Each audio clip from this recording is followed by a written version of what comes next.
ನಿಮ್ಮ ಉದಯ ಟಿವಿಯಲ್ಲಿ ರಾಜ್ಯೋತ್ಸವ ಋತುವಿನ ಸಂಭ್ರಮ. ಕನ್ನಡದ ಬಗ್ಗೆ, ಕನ್ನಡದ ಭಾಷೆ, ಕನ್ನಡದ ಹಿರಿಮೆ, ಅದರ ಬಗ್ಗೆ ಅಭಿಮಾನ ಜಾಸ್ತಿ ಇರಲೇಬೇಕು. ಒಂದೇ ಕರ್ನಾಟಕ ಶೀಘ್ರದಲ್ಲಿ. ಹಲೋ, ಹೇಳಿ ಮೋನಿಕಾ. ಆಫೀಸ್ ಮುಗಿದ್ಮೇಲೆ ಬಾಯ್ ಅಂತನೂ ಹೇಳ್ದೆ ಹಾಗೆ ಹೋಗ್ಬಿಟ್ಟಿದ್ದೀರಾ, ಅದಕ್ಕೆ ಕಾಲ್ ಮಾಡಿದೆ. ಅದು ಏನೋ ಯೋಚನೆ ಮಾಡ್ತಾ ಹಾಗೆ ಬಂದ್ಬಿಟ್ಟೆ ಅಷ್ಟೇ. ಏನು ಯೋಚನೆ ಮಾಡ್ತಿದ್ರಿ? ಫ್ಯಾಮಿಲಿ ವಿಚಾರವಾಗಿ ಏನೋ ಯೋಚನೆ ಮಾಡ್ತಿದ್ದೆ, ಹಾಗೆ ಮರ್ತ್ಬಿಟ್ಟೆ ಅಷ್ಟೇ. ನಿಜವಾಗ್ಲೂ ಫ್ಯಾಮಿಲಿ ವಿಚಾರನಾ ಅಥವಾ ನನ್ನ ವಿಚಾರಕ್ಕೆ ಬೇಜಾರು ಮಾಡ್ಕೊಂಡು ಏನಾದರೂ ಹಾಗೆ ಹೋಗ್ಬಿಟ್ರಾ? ನಿಮ್ಮ ವಿಚಾರನಾ? ಏನು? ನಾನು ಫೋನಲ್ಲಿ ಮಾತಾಡಬೇಕಾದ್ರೆ ಡೌಟಿಂದ ನೋಡಿದ್ರಲ್ಲ, ಅದರಿಂದ ಏನಾದರೂ ನನ್ನ ಮೇಲೆ ಅನುಮಾನ ಬಂದು. ಹಲೋ ಮೋನಿಕಾ, ಹಾಗೆಲ್ಲ ಏನೂ ಇಲ್ಲ. ಯಾರ ಹತ್ರ ಫೋನಲ್ಲಿ ಮಾತಾಡ್ತಿದ್ದೀರಾ ಅಂತ ನಾನೇ ಕೇಳಿದ್ನಲ್ಲ, ಆಗ ನೀವು ಕ್ಲಾರಿಟಿನೂ ಕೊಟ್ರಲ್ಲ, ಆಗಲೇ ಆ ವಿಷಯನ ಮರ್ತ್ಬಿಟ್ಟೆ. ಇಷ್ಟೆಲ್ಲ ಆದಮೇಲೆ ನಿಮ್ಮನ್ನ ಅನುಮಾನದಿಂದ ನೋಡೋದ್ರಲ್ಲಿ ಏನಿದೆ?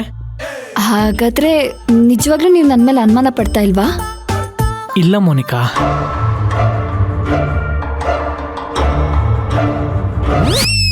ಪ್ರಪಂಚದಲ್ಲಿ ನಾನು ಯಾರನ್ನಾದ್ರೂ ನಂಬ್ತೀನಿ ಅಂದರೆ ಅದು ನಿಮ್ಮನ್ನ ಮಾತ್ರ. ಸೊ ನೀವೇನೇನೋ ಯೋಚನೆ ಮಾಡಿ ತಲೆ ಕೆಡಿಸ್ಕೋಬೇಡಿ. Thank you Adi, thank you so much. ನೀವು ಮಾತಾಡದೆ ಹೋಗಿದ್ದಕ್ಕೆ ಎಲ್ಲಿ ನನ್ನ ಮೇಲೆ ಡೌಟ್ ಬಂತು ಅಂತ ಅನ್ಕೊಂಡೆ. ಇವಾಗ ರಿಲ್ಯಾಕ್ಸ್ ಆಯಿತು. ಆದಿ, ಇವಾಗಷ್ಟೇ ಮನೆಗೆ ಬಂದೆ. ನಾನು ನಿಮಗೆ ಆಮೇಲೆ ಫೋನ್ ಮಾಡ್ತೀನಿ. ಇಟ್ಸ್ ಓಕೆ ಮೋನಿಕಾ, ಹುಷಾರು.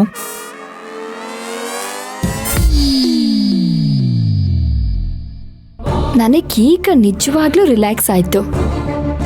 ಎಲ್ಲಿ ಡೌಟ್ ಬಂತು ಅಂತ ಟೆನ್ಷನ್ ಆಗ್ಬಿಟ್ಟಿತ್ತು. ಈ ಆದಿ ಕತೆನ ತುಂಬ ದಿನ ಮುಂದುವರ್ಸೋಕ್ಕಾಗೋದಿಲ್ಲ.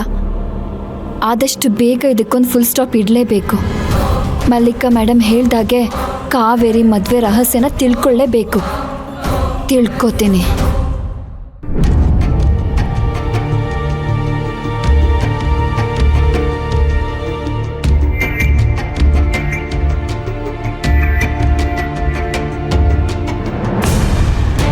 ಅದ್ಕೆ ಈ ಮನೇಲಿ ಏನ್ ನಡೀತಾ ಇದೆ? ಏನ್ ನಡೀತಾ ಇದೆ ಅಂದ್ರೆ ನನಗೆ ಅರ್ಥ ಆಗ್ಲಿಲ್ಲ. ನನಗೆ ಅರ್ಥ ಆಗ್ತಾ ಇಲ್ಲ ಅಂತ ನಿಮ್ಮನ್ ಕೇಳಿದ್ರೆ ನೀವು ಸಹ ಅರ್ಥ ಆಗ್ತಾ ಇಲ್ಲ ಅಂತ ಹೇಳ್ತಿದ್ದೀರಾ. ಇದಕ್ಕೇನ್ ಹೇಳ್ಬೇಕು ಒಂದು ಗೊತ್ತಾಗ್ತಿಲ್ಲ. ನೋಡು ಮಲ್ಲಿಕಾ, ಸುತ್ತಿ ಬಳಸಿ ಮಾತಾಡ್ದೆ, ನೇರವಾಗಿ ವಿಷಯಕ್ಕೆ ಬಾ. ಮೊದಲೇ ನನಗೆ ತಲೆ ಸರಿ ಇಲ್ಲ, ಇನ್ನಷ್ಟು ನನ್ನ ತಲೆ ಕೆಡಿಸ್ಬೇಡ. ನೀವು ಮತ್ತೆ ನಿಮ್ ಗಂಡ ಸೇರ್ಕೊಂಡು ಏನ್ ಮಾಡೋದಕ್ಕೆ ಹೊರಟಿದ್ದೀರಾ?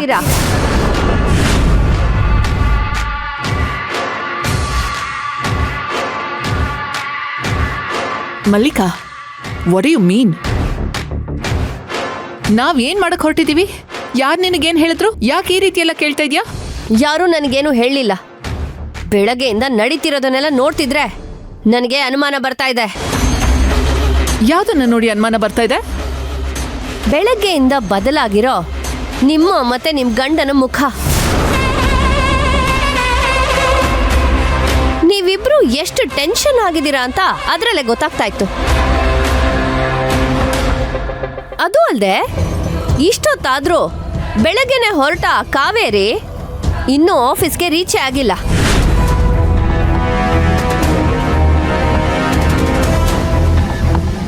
ಮಾವ ಟೆನ್ಷನ್ ಅಲ್ಲಿ ಆಚೆ ಹೊರಟ್ರು, ಅವ್ರ ಬಗ್ಗೆನೂ ಸುಳಿವಿಲ್ಲ. ಇದನ್ನೆಲ್ಲ ನೋಡ್ತಾ ಇದ್ರೆ ನೀವಿಬ್ರು ಸೇರಿ ಏನೋ ದೊಡ್ಡದಾಗೆ ಮಾಡಕ್ ಹೊರಟಿದ್ದೀರಾ ಅಂತ ಗೊತ್ತಾಗುತ್ತೆ.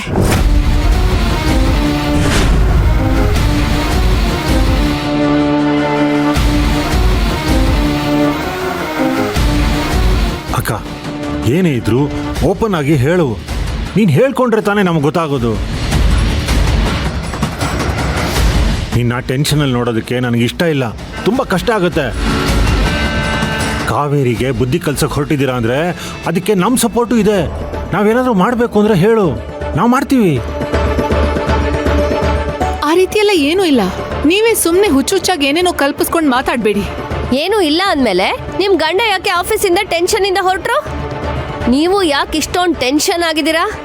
ಹೇಳಿದ್ನಲ್ಲ ಮಲ್ಲಿಕಾ, ಪ್ರೀತಮ್ ವಿಷಯದಲ್ಲಿ ನಾನು ಡಿಸ್ಟರ್ಬ್ ಆಗ್ತಿದ್ದೀನಿ ಅಂತ. ಹಾಗೆ ಪ್ರಬಲ, ಖೈದಿ ಒಬ್ಬನಿಗೆ ಬೇಲ್ ಕ್ಯಾನ್ಸಲ್ ಆಗಿರೋದಕ್ಕೆ ಇಮಿಡಿಯೇಟ್ ಆಗಿ ಜೈಲಿಗೆ ಹೋಗಿದ್ದಾನೆ. ಇದನ್ನು ಸಹ ನಾನು ಆಗ್ಲೇ ನಿಮಗೆ ಹೇಳ್ದೆ. ಯಾಕೆ ನಿಮಗೆ ಅರ್ಥ ಆಗ್ತಾ ಇಲ್ಲ? ಹೇಳಿದ್ರಿ, ಆದ್ರೆ ಅದು ಸತ್ಯನ ಮುಚ್ಚಾಕೋ ಸುಳ್ಳಿನ ಲೇಪ ಅಂತ ನನಗನ್ನಿಸ್ತಾ ಇದೆ. ನಿನ್ನ ಹತ್ರ ಸುಳ್ಳು ಹೇಳಿ ನನಗೇನ್ ಸಿಗೋದಿದೆ? CEO post ಸಿಗೋದಿದೆ.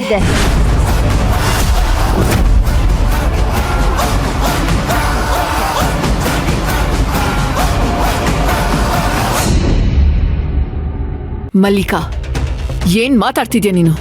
ನಾವ್ 5 ಜನ ಸೇರ್ಕೊಂಡು ಆ ಕಾವೇರಿನ ಈ ಮನೆಯಿಂದ ಆಚೆ ಹಾಕಿ ನಮ್ಮಲ್ಲೇ ಯಾರಾದ್ರೂ ಒಬ್ರು ಸಿಇಒ ಆಗ್ಬೇಕು ಅಂತ ಅನ್ಕೊಂಡಿದ್ವಿ. ಒಗ್ಗಟ್ಟಲ್ಲಿದ್ವಿ. ಆ ಪ್ರೀತಮು 24 ಗಂಟೆ ಕುಡ್ಕೊಂಡು ಈ ಗುಂಪಿಂದ ದೂರ ಹೋದ. ನೀವು ನಮ್ಮನ್ನೇ ದೂರ ಇಟ್ರಿ. ಏನು? ನಾವು ನಿನ್ನ ದೂರ ಇಟ್ವಾ? ಸುಮ್ಮನೆ ಏನೇನೋ ಮಾತಾಡ್ಬೇಡ ಮಲ್ಲಿಕಾ. ಯಾರ್ದೋ ಕೋಪನ ಇನ್ನೊಬ್ರ ಮೇಲೆ ಯಾಕೆ ತೋರಿಸ್ತೀರಾ? ನಾನು ಸತ್ಯನೇ ಹೇಳ್ತಾ ಇದ್ದೀನಿ, ಅದಕ್ಕೆ ನಿಮಗೆ ಕೋಪ ಬರ್ತಿರೋದು. ಒಗ್ಗಟ್ಟಾಗಿರೋರಾಗಿದ್ರೆ ಕ್ಲೈಂಟ್ಸ್ ಅನ್ನ ಕರೆಸಿ ಕೊಲಾಬ್ರೇಷನ್ ಮಾಡೋ ವಿಷಯನ ನಮ್ಮಿಂದ ಯಾಕೆ ಮುಚ್ಚಿಟ್ರಿ ನೀವು?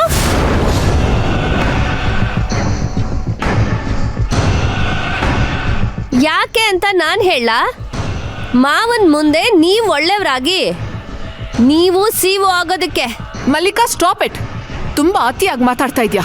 ನನ್ನನ್ನು ಇಲ್ಲಿ ಒಂಟಿಯಾಗಿ ಇರಕ್ ಬಿಟ್ಟು ನೀವು ದಯವಿಟ್ಟು ಹೊರಟೋಗಿ. ನೀವೇನ್ ಮಾಡ್ತಿದ್ದೀರಾ ಅಂತ ಹೇಳಿ ನಾವು ಹೊರಟೋಗ್ತೀವಿ.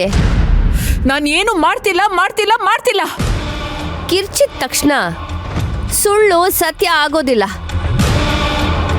ಹಾಗೆ ಅನುಮಾನ ಪಟ್ಟು ಬಂದು ಕೇಳಿದ ತಕ್ಷಣ ಅದೆಲ್ಲ ಸತ್ಯ ಆಗೋದಿಲ್ಲ. ಹಾಗಾದ್ರೆ ಕಾವೇರಿ ಮತ್ತೆ ಮಾವ ಎಲ್ಲಿಗೆ ಹೋದ್ರು? ಯಾರಿಗ್ ಗೊತ್ತು? ನಿಮಗ್ ಗೊತ್ತು, ಆದ್ರೆ ನೀವು ಹೇಳ್ತಾ ಇಲ್ಲ ಅಷ್ಟೇ. ಮಲ್ಲಿಕಾ, ನಿನ್ ಗತಿ ಆಯ್ತು. ಅಕ್ಕ ಪ್ಲೀಸ್ ಕಾಮ್ ಡೌನ್. ನೀನು ಒಂದು ಕೆಲಸ ಮಾಡು, ಅಪ್ಪನಿಗೆ ಫೋನ್ ಮಾಡು, ಸ್ಪೀಕರ್ ಆನ್ ಮಾಡು. ಆಗ ಅವಳಿಗೂ ಕ್ಲಾರಿಟಿ ಸಿಗುತ್ತೆ. ಸುಮ್ಮನೆ ಯಾಕೆ ಜಗಳ ಆಡಬೇಕು? ಅದು ಸರಿನೇ.